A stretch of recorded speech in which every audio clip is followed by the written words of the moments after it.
अरे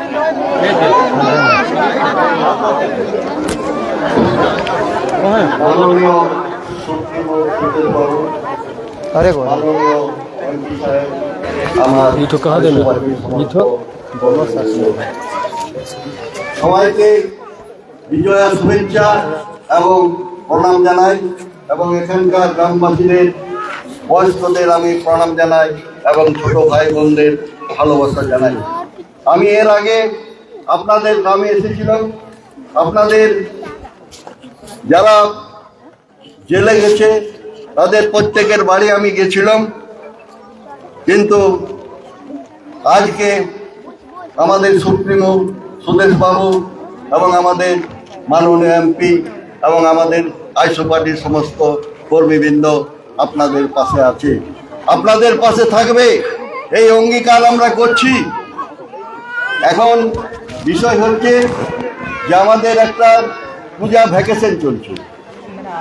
কোর্ট, যে কোর্টে আপনাদের জামিন হবে সেই কোর্টটা এখন বন্ধ আছে। 8 তারিখে খোলা আছে, 13 তারিখে খোলা আছে। যদি 8 তারিখে আশা করছি আপনাদের জামিন হয়ে যাবে এবং আমাদের যে অজিত বাবু উনি কিন্তু উকিল নিয়োগ করেছেন, সেই উকিল হচ্ছে, ওনার নাম হচ্ছে শেখর বোস। শেখর বোস কিন্তু আপনাদের কেসটা দেখছে।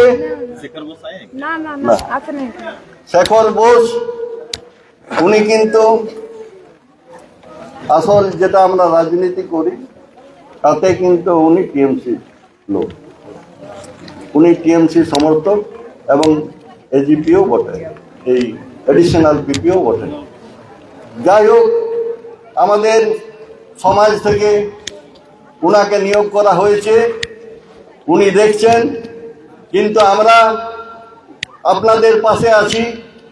আইসো পার্টি আপনাদের পাশে থাকবে, যে কোনো বিপদে আপনাদের পাশে দাঁড়াবো।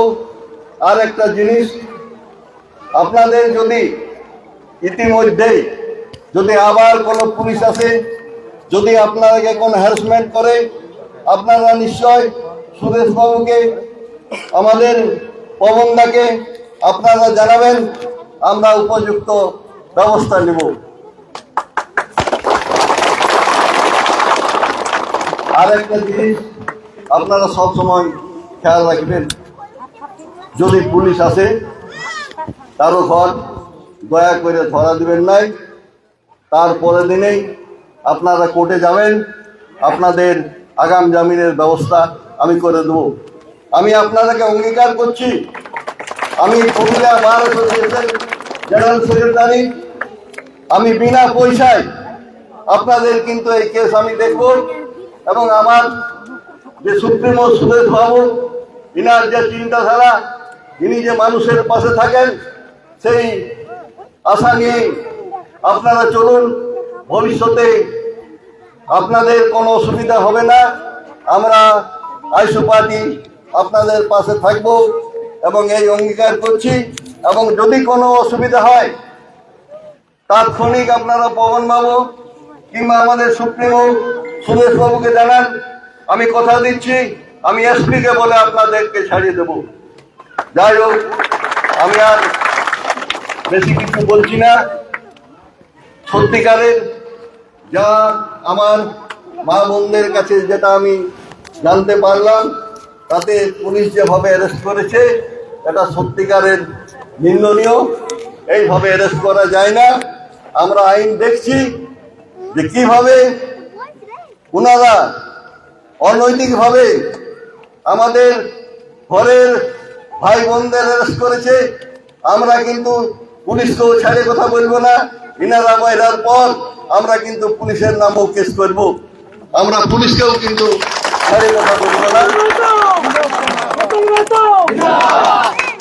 যাই হোক, আমি আমার বক্তব্য দীর্ঘায়িত করছি না, তবে আমাদের যে সুপ্রিমো সুদেশ বাবু, ইনি আপনাদের পাশে এসেছেন এবং আপনারা জানেন যে ইনি কিন্তু সমস্ত মানুষের পাশে থাকেন এবং সব সময় ইনাকে কাছে পান, যার জন্য আপনারা যে কোনো সময় সিঁড়িতে যেতে পারেন এবং আমাদের মাননীয় এমপি সাহেব আছেন, ইনি নিশ্চয় লোকসভায় আপনাদের এই সুখ দুঃখের কথা, যে অনৈতিকভাবে আপনাদের অ্যারেস্ট করেছে, আপনাদেরকে হ্যারাসমেন্ট করছে, সেটা ইনি নিশ্চয় তুলে ধরবেন।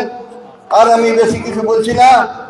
আমি সমস্ত গ্রামবাসীকে আমার প্রণাম জানাই এবং যাদের অ্যারেস্ট করে নিয়েছে সেই পরিবারদের আমি সমবেদনা জানাই এবং সমস্ত গ্রামবাসী তথা আমার রাইসু পার্টির সমস্ত কর্মীবৃন্দকে বিজয়ার প্রীতি শুভেচ্ছা এবং প্রণাম জানিয়েই আমি আমার বক্তব্য শেষ করছি। নমস্কার। मुझे वो बोलिएगा छोड़ दीजिए बस इसे हमको लगा दे रहे हैं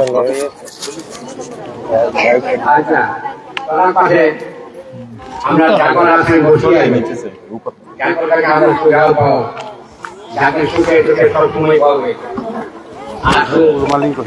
এখন সুখী মহকে একর কাছে লগে পাও এই আর এই সিলিং আছে লাগাম নামে সিলিং একটা সবসময় পাওয়া যায়।